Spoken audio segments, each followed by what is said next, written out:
Hey, what is up YouTube? It's Yugioh Master Truth Be 2 here. Going to do my deck profile for UAs or Ultra Athletes. Mostly I'm using it as a fun deck. It can be competitive if they get the right startup. Like, say, you draw their common midfielder, slugger, and two of the equipped spells with a field spell. That's pretty much a good setup for you. But let's get into the deck profile and see what you think. So to start off, we have our hand trap, triple battle fader. Now, I was going to use like Exclusive Crow to stop the battle phase, but this deck relies mostly on either bouncing back a UA for another UA or tributing summoning a monster. And if you can't tribute summon a monster or summon midfielder, you're pretty much screwed. Also because you prevent the OTKs.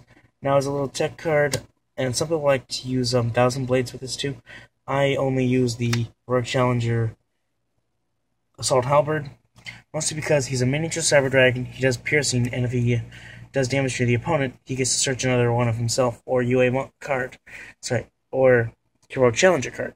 Sorry, it's early in the morning, I'm tired, I just can't sleep until I get this done.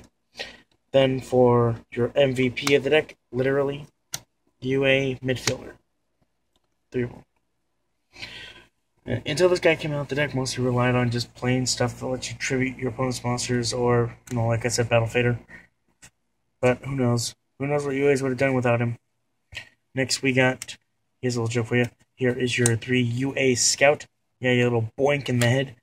Because he's, a baseball player. You get it if you're a TF2 fan. Next up, we have Perfectus Ass, or, that's what I call him in his German name. Everyone's made a joke about that. He is your once during your opponent's turn negation. If it was during either player's turn as many times as you want, he would be banned. I'm serious. Like, if you had just as much negation as you want, except for the outside of counter traps, just wow, man, dude. I mean, it sucks just once per turn. And then you got your tribute summoning Wolfbark.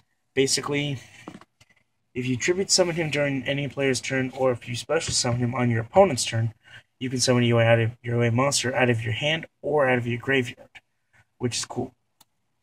And then for your wall and lose one turn, basically, is Blockbacker, or as I like to call him, Cockblocker. Basically, if your opponent special summons a monster, you can switch its mode, which is the downside of lose one turn, meaning it has to switch it to defense mode. But this is like, it's just going to switch its mode, and then it's effectively negated for the turn. So that's all the monsters. I don't know, I think it's like a 20 monster count. I don't think for sure. The trap count is highly low. It's 6. So for the traps, we have 3 Royal Decree. And since we're staying true to UAs, triple UA penalty box. Ironically, a hockey trap card. Yet we don't have any hockey monsters yet. Basically, this is pretty much like a penalty box. 2 minutes off the field. 2 turns off your opponent's end phases. Now, when I get to the side deck, you'll see why I only run the 3 trap negation and the 3, I always keep in penalty box because if my opponent blows it up, I get a plus to banish it. Then the card I have never been able to draw or use, the Monarch Stormforth. I would highly take this out because it would lower the deck count, it would make it more consistent, but only because I've never been able to draw it. Then for what helps me seal games and what makes this deck so, OP to some people, UA Powered Jersey. Basically, you put this on your UA monster, it'll get an extra 1,000 attack, and it can attack again if it kills a monster and sends it to the graveyard. Also, any battle damage done to a monster, not by a direct attack, will be doubled, which is the cool thing. Now, I still have to work on the ruling if, let's say you got 2 of these, can you attack 4 times? Is the damage quadrupled? That's what I need to wonder. Oh yeah, one more thing. If this equip spell is still equipped to your monster by your next standby phase, this will hit the graveyard, and your monsters that got equipped is going to be banished. But if you tag them out for your hand, then this will bounce back to your hand, and then the new monster, or your monster, won't be affected by its banish effect. Then what makes the deck a bit more consistent is your signing deal.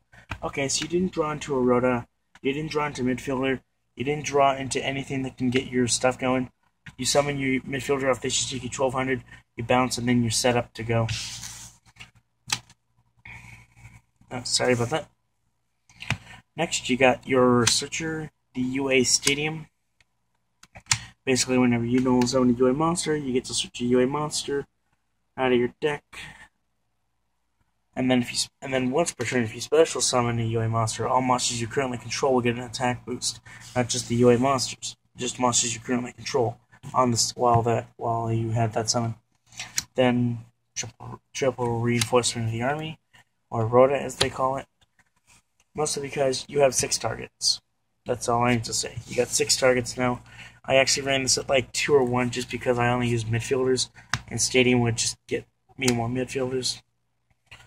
Then triple MSG negate. I'm kidding. But technically it can negate because, oh, you're going to activate Vanities? I'll just destroy it. You're going to activate Tenki? Negate. Now for the 2 of, we have Terraforming because you only use the 3 field spells. I mean, I really wonder why I never tried out Suedo Space, but they're becoming a little bit expensive because of that chicken game stuff. And then for our 1 of, Regeki, I don't use Dark Hole. I don't know why. I mean, my deck is not like Yosenji's where it'll just dodge it. My deck will just basically tag out a guy in my... Basically, you go on defensive on your opponent's turn, but you'll get offensive on your turn. Because, you just swap out the defensive ace for your offensive slugger and go 28 attack, or if you equip. Yeah. One thing I kind of like is, Slugger's ability. Let's say you do pump him up with the field spell and the equip spell. So, since he's special summoned and you attack him like an El Shaddai construct, construct's effect to destroy your monster won't activate because cards and effects cannot be activated when this card declares an attack. But its effect when it hits the graveyard to get back that spell, that will happen. Flip effects, that will not happen. It's pretty damn awesome. But I'm actually gonna be dismantling the deck soon, maybe sell some of the cards off. There will be a new deck coming up I'll be building soon, which I haven't been enjoying. If you can, how about this? Comment down there what you think my next deck is gonna be.